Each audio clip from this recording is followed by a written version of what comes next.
Mentor ए के सिंह। और आज हम सीटेट की नेक्स्ट क्लास देखेंगे, यानी कि सीटेट की जो नेक्स्ट क्लास आ रही है वो क्लास नंबर 7 है, तो हम उसका जो है उसे देखेंगे। सीटेट की जो क्लास चल रही है उसमें आपको सारी चीज़ें मिल रही है, यानी कि आपको एक तरह से क्वेश्चन भी देखने के लिए मिल रहा है किस तरह क्वेश्चन आ रहे हैं, और एक्सप्लेनेशन भी मिल रहा है। तो इस चीज़ को आप समझिए, क्योंकि सीटेट कोई भी आपका यूपी टेट जैसा नहीं, डायरेक्ट हिट क्वेश्चन मिला और आपने पेपर को सॉल्व कर लिया। सीटेट में आप जब तक चीज़ों को समझेंगे नहीं, एक्सप्लेनेशन नहीं सुनेंगे, आप चीज़ों को नहीं समझ पाएंगे। सीटेट के ओल्ड पेपर भले ही आपको पढ़ने में मज़ा आ रहा हो, पर आप जब खुद पेपर करने बैठोगे उन सीटेट के पेपरों में अगर आपके 140 नंबर तक आते हैं, तब मान के चलिए आपके कहीं वहाँ पर जाकर 90 नंबर तक आ सकेंगे। जिन पेपरों को आप रोज़ याद करें उनमें आपके 140 आने चाहिए, और वो भी जल्दी, यानी कि 2 घंटे में। 2 घंटे 30 मिनट का टाइम है, पर 2 घंटे 30 मिनट एग्ज़ाम हॉल में अलग होते हैं और घर के माहौल में अलग होते हैं। चलिए तो वीडियो को शुरू करते हैं, यानी कि आज की क्लास जो है उसे देखते हैं। तो पहली चीज़ क्या है, निम्नलिखित में बुद्धि के परिभाषा नहीं है, यानी कि बुद्धि की जो परिभाषा है वो नहीं है, तो पहले हम लगा लेंगे नहीं पर। और मैंने आपको बताया था कंप्यूटर पर नहीं कैसे निशान लगाना है, यानी कि आपको नहीं वाले क्वेश्चन में क्या करना है। तो क्या कह रहा है, राजनीतिक आर्थिक सामाजिक शक्ति प्राप्त करने के लिए प्रयुक्त उपयुक्त बुद्धि है, यानी कि बुद्धि की परिभाषा की बात करिए, परिभाषा नहीं है। तो इसका आंसर हो जाएगा डी। तो बुद्धि का कॉन्सेप्ट समझ लेते हैं। तो बुद्धि जो है एक तरह आईक्यू के, आपको पता ही होगा आईक्यू का फॉर्मूला इंपॉर्टेंट है। बुद्धि जब आए आईक्यू का फॉर्मूला भी आपको पता होना चाहिए। ईक्यू का फॉर्मूला भी पता होना चाहिए। इंटेलिजेंस का भी पता होना चाहिए, और आईक्यू का फॉर्मूला है। तो इस चीज़ के लिए आपको पता होना चाहिए बुद्धि के बारे में, कि बुद्धि आपकी जो होती है वो किस चीज़ पे डिपेंड करती है। वांशिक अनुवांशिक तौर पर भी होती है, वातावरण पे भी होती है, इन सब चीज़ों पे भी थोड़ा सा समाज का प्रभाव होता है, ये सब चीज़ें प्रभावित करती हैं। चलिए, और ये भी है कि बुद्धि एक कारक होती है, ये 2 कारक, ये भी पूछा जाता है, तो इसलिए आपको पता होना चाहिए।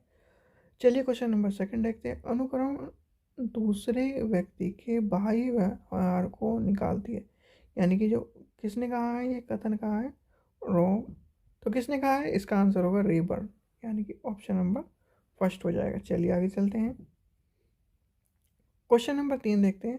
आप अपनी कक्षा के बच्चों के बौद्धिक विकास में परिपक्वता लाने चाहते हैं, तो इसके लिए आप क्या करेंगे, सीधे सीधे आप जो चीज़ें हैं उनको समस्या को सुलझाने में उनकी मदद करेंगे, यानी कि अप्रोप्रिएट अगर हम टैग वर्ड से भी लेके चलें, उनकी मदद करेंगे। तो मदद करने वाली बात है, यानी कि बच्चों की समक्ष आने वाली समस्याओं को सुलझाने में उनकी मदद करेंगे, यानी कि मदद करने वाला आ गया टैग वर्ड, और टैग वर्ड से हमने क्वेश्चन को पूरा सॉल्व कर दिया। सबसे पहले जो यूपी टेट या स्टेट टेट वाले जो बच्चे हैं वो जब पेपर देते हैं, सी टेट में भी यही गलती करते हैं कि उपयुक्त सभी, पर सी टेट में कभी भी आप उपयुक्त सभी में 10 में से मान लीजिए आपको एक क्वेश्चन में उपयुक्त सही भी आंसर मिल जाएगा सी टेट में, और टेट में मिल जाता है, पर सी टेट में नहीं मिलता इस तरह क्वेश्चन का आंसर।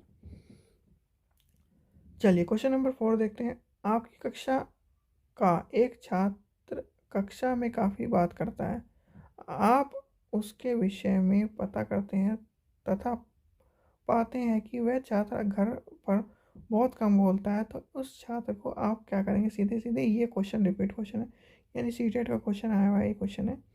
तो इसमें आपको पता करना है उसके विचार, यानी कि जब आपसे 2 तरह क्वेश्चन पूछे जा सकते हैं घुमा फिरा के। एक तो ये क्वेश्चन पूछा गया था कि आपसे कि वो घर में ज़्यादा बोलता है और स्कूल में नहीं, ये हो गया। फिर यहाँ पे आ रहा है कि स्कूल में ज़्यादा बोलता है घर में नहीं, तो इसकी बात ये है कि उसके जो विचार हैं उसको मान्यता दी जाती है स्कूल में, यानी कि उसके बच्चे के जो विचार हैं वो स्कूल में। घर में आपने देखा होगा कि बहुत से पेरेंट्स इस तरह के हैं कि अपने बच्चे को चीज़ों को थोपते चले जाते हैं, और थोपने की वजह से उनका जो एक माइंड जो, यानी कि जो काम वो 100% पे करना चाहता था, उसके लिए उसका फिर 50% की एबिलिटी रह जाती है, यानी कि 50% एबिलिटी पे रह जाता है।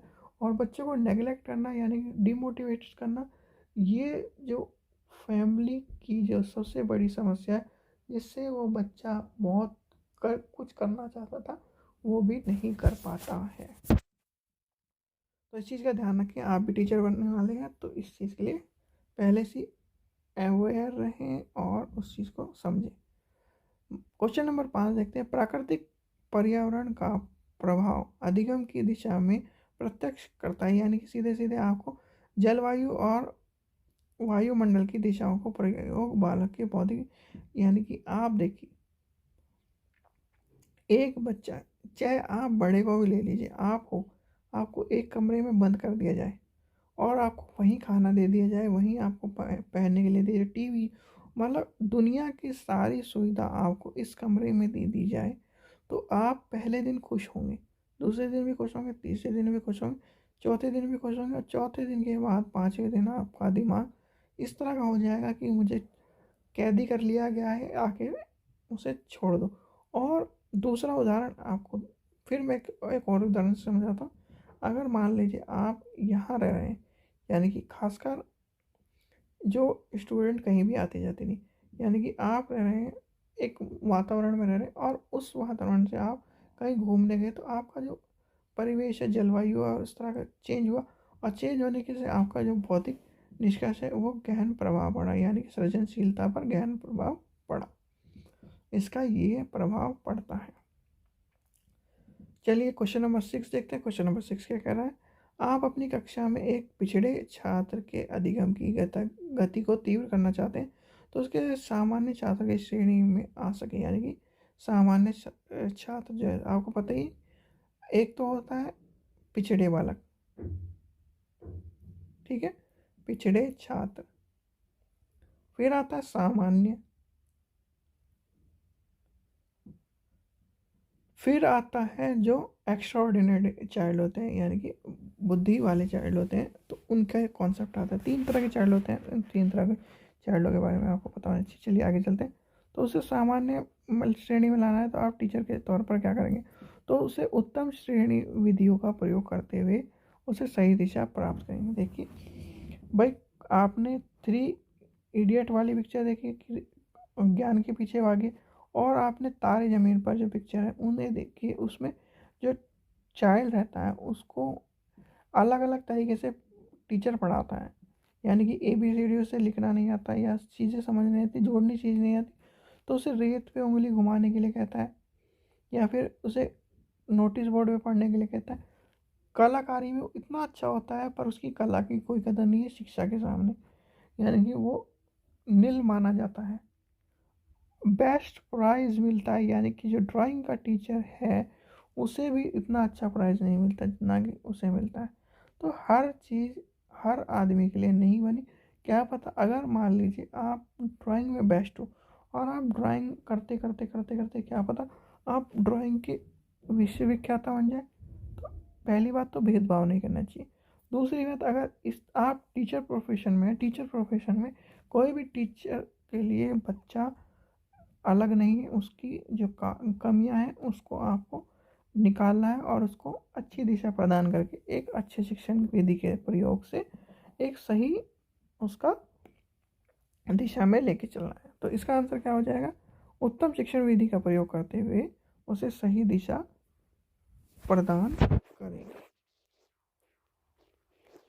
आगे चलते हैं, क्वेश्चन नंबर 7 देखते हैं। क्वेश्चन नंबर 7 क्या कह रहा है, किसी बालक के सामूहिक आवश्यक होते हैं या क्यों क्यों आवश्यक होते हैं, तो ये पूछ रहा है क्यों आवश्यक होते हैं। तो आपको पता होना चाहिए बालक द्वारा किसी विशेष दिशा या दिशा में एक तरह से उसे मोटिवेट करने के लिए समय भी उसके लिए इम्पोर्टेंट माने जाते हैं।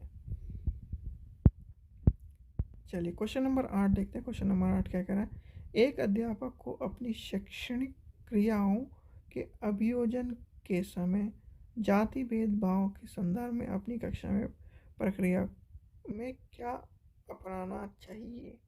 तो इसका लचीलापन होना चाहिए। देखिए लचीलापन क्यों होना चाहिए, देखिए आपके क्लास में 40 स्टूडेंट हैं और 40 ही डिफरेंट कास्ट के हैं, यानी कि डिफरेंट जाति के हैं, उनके साथ आपको भेदभाव नहीं करना है, यानी कि भेदभाव नहीं करना है।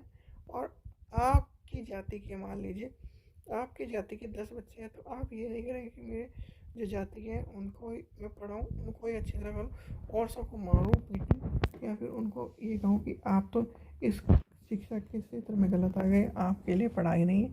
तो ये कहना गलत है, आपको ये नहीं करना। और दूसरा, क्लास का जो वातावरण है या कि क्लास का जो बिहेवियर है वो लचीला रखना है। तो इसका आंसर जो हमारा होगा लचीला हो जाएगा, यानी कि लचीलापन रखना है। क्वेश्चन नंबर 9 देखते हैं। क्वेश्चन नंबर 9 क्या कह रहा है, आपकी कक्षा में कुछ बच्चे शारीरिक रूप से यानी कि एक तरह से दिक्कत है उन्हें, कुछ छात्र मानसिक रूप से दिक्कत वाले, बाकी अच्छे सामान्य हैं। तो आपके अनुसार उन्हें कक्ष में बैठाने की निम्न व्यवस्था होनी चाहिए। तो वो उनकी बच्चों की जो व्यवस्था है, बच्चों को कक्षा में कहीं भी बैठने की सुविधा प्रदान करनी चाहिए।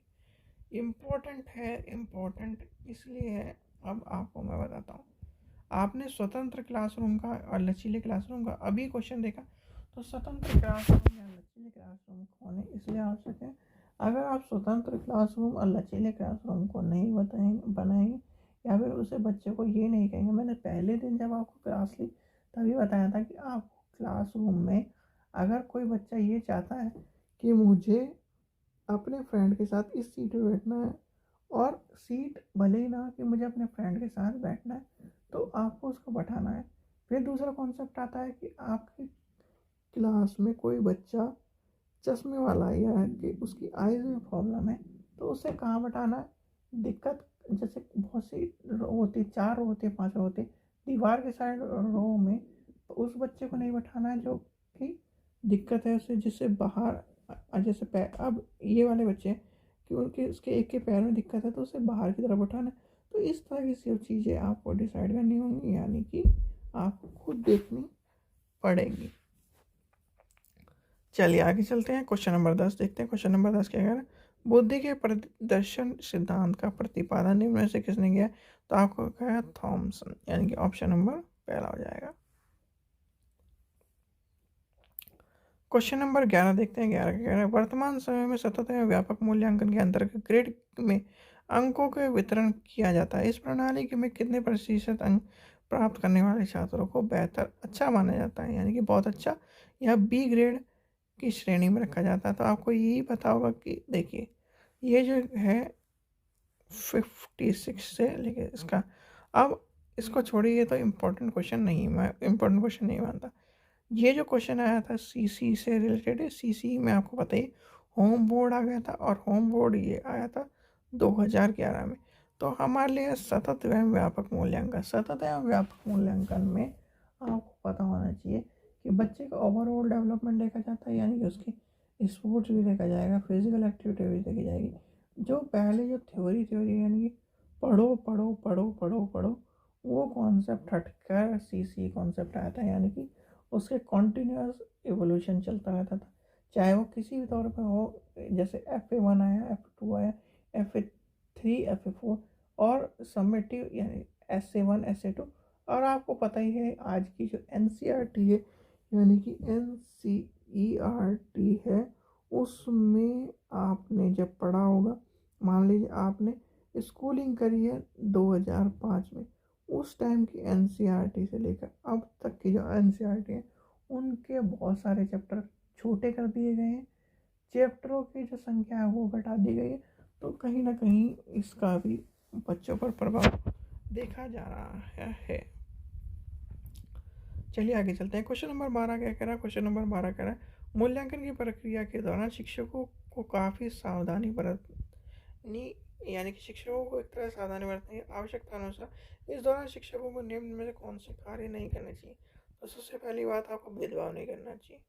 ये भी यहाँ ये लिखा हुआ, देखिए हाँ ये लिखा हुआ, शिक्षकों को विभिन्न वर्गों में विभाजित कर उनके बीच तुलना करना, यानी कि नहीं करने वाली बात कहेंगे करा है, तो हमें ये नहीं करना है।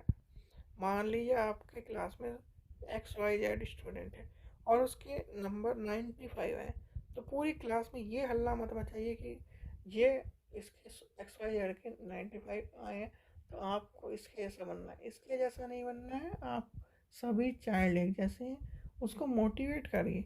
भले ही उसके चाइल्ड के नंबर आए 95, मोटिवेट ज़रूर करिए। मोटिवेट करने के लिए नहीं कहता, मोटिवेट करिए, पर ये नहीं कि आप दूसरे चाइल्ड का, यानी कि आप अपने क्लास में और बच्चों का मनोबल घटाएं या डीमोटिवेट करें। मोटिवेट करने की भी एक कला होती है। टीचर को जो साइकोलॉजी पढ़ाई जाती है, उसकी वाणी जो शुद्धिकरण है वो करा जाता है। जैसे एक घर की शुद्धिकरण होता है रामन करने से, ऐसे जब बीएड में सर बच्चे साइकोलॉजी पढ़ लेता है यानी टीचर बनने के लिए, तो उसकी वाणी की शुद्धिकरण हो जाती है एज ए। चलिए आगे चलते हैं, क्वेश्चन नंबर 13 देखते हैं। आप अपनी कक्षा में अपनी शिक्षण के दौरान बहुत मेहनत करते हैं, फिर भी आपकी कक्षा में काफ़ी शैक्षणिक भिन्नता दिखाई देती है, तो इसके लिए आपको क्या करना है? भिन्न भिन्न छात्रों में व्यक्तिगत गुणों का भिन्न भिन्न होता है, ये आपको पता होना चाहिए। यानी कि कारण, इसका कारण क्या है? कोई भी चाइल्ड जैसे एक्स वाई जेड है, X Y Z Z Y X की तरह नहीं हो सकता। व्यक्तिगत भिन्नता इंपॉर्टेंट है, और व्यक्तिगत भिन्नता यानी कि व्यक्तिगत भिन्नता का जो क्वेश्चन है, व्यक्तिगत भिन्नता का आपको मिलेगा ही मिलेगा। इसका आप एक व्यक्तिगत भिन्नता हो गया, समावेशी शिक्षा हो गया, ये जो क्वेश्चन है मिलने ही मिलने होते हैं आपको सीटेट में। क्वेश्चन नंबर 14 देखते हैं। आपकी कक्षा में एक बालिका मीरा विद्यालय में होने वाली प्रत्येक क्रिया में के विषय में जानने के लिए सबसे अधिक उत्सुक रहती है, तो उसको क्या करेंगे? तो उसकी उत्सुकता को हम एक तरह से क्रिएटिव मानेंगे, यानी कि मीरा एक सृजनशील बालक है। भाई कोई भी स्टूडेंट 10 फंक्शन होते हैं और 10 में पार्टिसिपेट करना चाहता है, तो वो क्रिएटिव चाइल्ड है। गलती मत करिए कि ये नहीं आप 10 में कैसे कर पाओगे, क्रिएटिव करो, उसे 10 की जगह 20 में बनाओ। कोई भी चाइल्ड अधूरा नहीं है, तो उसे मोटिवेट करिए, यानी कि डीमोटिवेट की जगह मोटिवेट करिए कि आप और भी बेहतर कर सकते हो। तो इसका आंसर क्या हो जाएगा? मीरा एक सृजनशील बालक है, सॉरी बालिका है, यानी गर्ल्स की बात करिए। क्वेश्चन नंबर 15 कह रहा है, आपकी कक्षा में एक छात्र मोहन बोलते समय हकलाता है, उसकी शिक्षा यानी कि एक तरह से शिक्षा के प्रबंध हेतु क्या आवश्यक करेंगे? तो इसमें आपको पता होना चाहिए, उसमें अध्यापक अध्ययन की गलत आदत का नियंत्रण कराएंगे, यानी कि उसे निरंतर चीज़ों को सिखाएंगे। एक जैसे आपने पढ़ा, दिस इज ए बॉय, और वो नहीं पढ़ पाता, उसमें एक तरह से हकलाने की, तो उसे रुक रुक के कहेंगे कि पहले ये पढ़ो, फिर ये पढ़ो, फिर ये पढ़ो, और फिर ये पढ़ो। सीधे सीधे डिवाइड एंड रूल की बात कहेंगे, तो डिवाइड एंड रूल जब तक आप चीज़ों को, खासकर स्पेलिंग में डिवाइड एंड रूल बहुत ही कारीगर माना जाता है। इसका आंसर क्या होगा? ऑप्शन नंबर 1 हो जाएगा। क्वेश्चन नंबर 16 देखते हैं। यदि आप अपनी कक्षा में बच्चों में यह भावना जागृत करना चाहते हैं कि उन्हें विद्यालय उपलब्धि में सफल होना चाहिए, तो इसके लिए आप निम्न में से क्या उपयोग करेंगे, यानी कि एक तरह से क्या करेंगे? तो इसमें बच्चों की बौद्धिक क्षमता का विकास करेंगे, मार्गदर्शन करेंगे, शिक्षण विधियों को उचित करेंगे, यानी कि इसका आंसर हो जाएगा सभी। भाई आप बौद्धिक क्षमता का विकास करेंगे, मार्गदर्शन करेंगे, अप्रोप्रिएट अगर सबसे इम्पोर्टेंट माना जाए तो उचित विधि यानी कि नंबर 1, फिर उसका मार्गदर्शन करेंगे तीसरा, इस तरह से काम चलते चल जाएंगे। तो इसका आंसर हो जाएगा उपयुक्त सभी। क्वेश्चन नंबर 17 देखते हैं। किसी बालक की समस्याओं के विषय में पता लगाने के लिए उपयोगिता मनोविज्ञान की विधि है, तो वो आपको पता है परीक्षण विधि, यानी कि परीक्षण विधि इम्पोर्टेंट है, यानी कि इम्पोर्टेंट मान के चलिए। क्वेश्चन नंबर 18 देखते हैं। पाठ्यक्रम निर्माण में सर्वाधिक महत्वपूर्ण जो चीज़ें आपको पता होनी चाहिए, पाठ्यक्रम निर्माण में महत्वपूर्ण चीज़ क्या है? व्यक्तिगत भिन्नता, यानी कि जब आप पाठ्यक्रम का निर्माण करें तो व्यक्तिगत भिन्नता को ध्यान में रख के तब करा जाता है। एज आ गया, व्यक्तिगत भिन्नता आ गई, ये सब चीज़ें इम्पोर्टेंट होती हैं किसी भी पाठ्यक्रम के लिए। ठीक है बच्चों, चलिए तो आगे चलते हैं।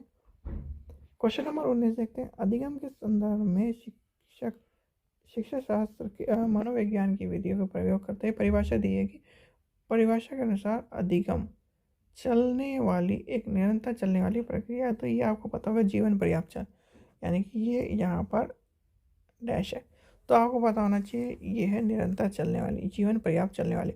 आपको मैंने पहले भी कहा था, तो ये जो है अधिगम जो है चलता रहता है। एक आता है विकास और वृद्धि। विकास और वृद्धि में से कौन सा कॉन्सेप्ट ऐसा है जो जब मृत्यु होती है तभी अंत होता है उसका, यानी कि तब बंद होता है, पूरी ज़िंदगी चलता रहता है माँ के गर्भ से। वो आपको कमेंट सेक्शन में बताना है। देखते हैं कितनी आप वीडियो देखते हैं और कितने आप चीज़ों को समझते हैं। बालक अपने चारों ओर जिन वस्तुओं को परिस्थितियों को देखता है, चिंतन करता है, वह है, तो आपको प्रत्यक्षात्मक चिंतन है वो, यानी कि प्रत्यक्षात्मक जो चीज़ों को देखता है उसी को चिंतन में डाल लेता है। क्वेश्चन नंबर 21 देखते हैं। आपकी कक्षा में बच्चे का सामाजिकरण में आपकी भूमिका है, तो वो क्या है? बच्चों के बौद्धिक विकास करने की क्षमता वाली बात कही गई, यानी कि बच्चे के बौद्धिक विकास की बात करी गई है यहाँ पे। क्वेश्चन नंबर 19 देखते हैं, सॉरी 22 देखते हैं। बालकों में नैतिक विकास को समझने के लिए जीन पियाजे ने निम्न में से किस विधि को कहा है? तो वो है एक तरह से साक्षात्कार की बात करी, यानी कि इंटरव्यू की बात करी गई है। भाई इंटरव्यू इसलिए लिया जाता है, आप दो चीज़ होती है, आपको जब भी कोई भी जॉब के लिए या आप जॉब के लिए कर रहे हैं तो रिटन टेस्ट हो गया, फिर इंटरव्यू हो गया, और बहुत से में स्किल टेस्ट होता है। ये तीनों चीज़ क्यों इम्पोर्टेंट? भाई बहुत सा जो बच्चा होता है रिटर्न में अच्छा होता है, इंटरव्यू में अच्छा नहीं होता, और बहुत सा इंटरव्यू में अच्छा होता है फिर रिटर्न में नहीं होता। तो आपने देखा होगा जो रिटर्न में अच्छा नहीं होता इंटरव्यू में अच्छा है, तो रिटर्न में उसके औसम औसम नंबर आते हैं, पर इंटरव्यू में इतने अच्छे नंबर आ जाते हैं कि वो सबको पिछाड़ के चला जाता है। तो इसलिए ये सब चीज़ें इम्पोर्टेंट होती हैं। क्वेश्चन नंबर 23 देखते हैं। मैं कौन हूँ, क्या हूँ, मैं भी कुछ हूँ आदि ऐसे प्रबल भावना विकसित किस अवस्था में होती है? तो वो होती है किशोर अवस्था में। आप जब किशोर अवस्था में थे या फिर आपके कोई भाई बहन होंगे, तो इस टाइम में ये होता है मैं वाली भावना आती है कि अपने आप से सवाल पूछता है स्टूडेंट या फिर एक तरह से बच्चा। तो इस तरह की जो भावना आती है वो किशोर अवस्था में आती है, यानी कि ऑप्शन नंबर इसका हो जाएगा, इसका ऑप्शन नंबर हो जाएगा 1, ऑप्शन नंबर 1 हो जाएगा। चलिए क्वेश्चन नंबर 24 देखते हैं। बच्चे की प्रारंभिक शिक्षा के अंतर्गत सर्वप्रथम किस विषय की शिक्षा प्रदान की जाती है? तो वो हो जाती है भाषा। कहीं भी चले जाएं, भाषा अगर आपको पता नहीं हो, देखिए आपका बच्चा जन्म लेता है, जन्म लिया 0 से पहुँचा, वो मान लीजिए हम मान लेते हैं 1 साल में पहुँचा, तो अगर उसे आप मम्मी पापा नहीं बताएंगे, अपनी भाषा में बोलना, आपने बोला, आपसे कहते हैं अंग्रेजी में बात करते हैं सब, यानी कि अमेरिका मान लीजिए, अमेरिका का बच्चा है, तो अमेरिका के परिवेश में उसके आसपास अंग्रेजी में, तो वो मॉम ही बोलना सीखेगा या फिर डैड ही बोलना सीखेगा, हिंदी लैंग्वेज का प्रयोग नहीं करेगा। तो भाषा हो गई। अगर आप हिंदुस्तान का बच्चा लेके चले और वो केरल का है, तो केरल की भाषा सीखेगा, तो केरल में जो बोला जाता है वो सीखेगा। उत्तर भारत में तो हिंदी सीखेगा, यानी हिंदी में बोला। तो जिस भाषा में उसे सिखाएंगे, सबसे पहला जो इम्पोर्टेंट चीज़ है वो है भाषा। और भाषा जो किससे होती है, भाषा के जो 4 क्रम है आपको पता होने चाहिए। मुझे कमेंट सेक्शन में ज़रूर बताएं। कल भी मैंने आपसे पूछा था, आज भी फिर पूछ रहा हूँ कि भाषा के जो 4 है क्रम है वो बताइए मुझे। चलो लास्ट क्वेश्चन है, चलिए आज का लास्ट क्वेश्चन देखते हैं इस सेशन का। को 25वां, अच्छे शिक्षक का उद्देश्य निम्न में से क्या होना चाहिए? तो आपको पता हो जीवन में नियम मूल्य विचारों का परिवर्तन और स्वागत करना चाहिए। देखिए एक तरह से ये कह रहा है कि जो आपके स्टूडेंट हैं या फिर आप ही, एक नई चीज़ों को सीखना होना चाहिए। इसमें जो एक चीज़ की हमें विचारों लिख दिया, खाली नए ज्ञान की प्राप्ति होनी चाहिए आप में, कि जानने की। जैसे बहुत से टीचर होते हैं कि भाई एक बार जॉब लग गई छुट्टी, पर जो टीचर होते हैं बहुत से आजकल सेमिनार इसलिए कराया जा रहा है कि आप चीज़ों को समझें, चीज़ों को आपके ज्ञान में इजाफा हो, इसलिए चीज़ों को समझाया जा रहा है। तो इसका आंसर होगा जीवन के नए मूल्यों, नए विचारों व परिवर्तन का स्वागत करना चाहिए आपको जो टीचर के तौर पर। ठीक है बच्चों, जो आज की जो सेशन था यानी कि आज की जो क्लास थी तो उसमें जो हमने 25 क्वेश्चन देखे और 25 क्वेश्चन में जो एक्सप्लेनेशन देखे उसका आपको सी-टेट के पेपर में लाभ मिले इस चीज़ के हिसाब से ही बनाया गया है। यानी कि सी-टेट में यूपी-टेट नहीं है कि आप डायरेक्ट हिट क्वेश्चन किया और आपको नंबर मिल गया। सी-टेट में आपको जब तक एक्सप्लेनेशन नहीं होगा, पता होगा, तब तक आप एक्सप्लेनेशन को नहीं समझ सकते। ठीक है बच्चों, आशा करता हूँ आपको वीडियो पसंद आई। वीडियो पसंद आई तो लाइक करें, शेयर करें और चैनल को जरूर सब्सक्राइब करके रखें, जिससे आपको नई नई वीडियो मिलते रहे और हमें मोटिवेशन मिलता रहे इस तरह की वीडियो बनाने के लिए। Thank you.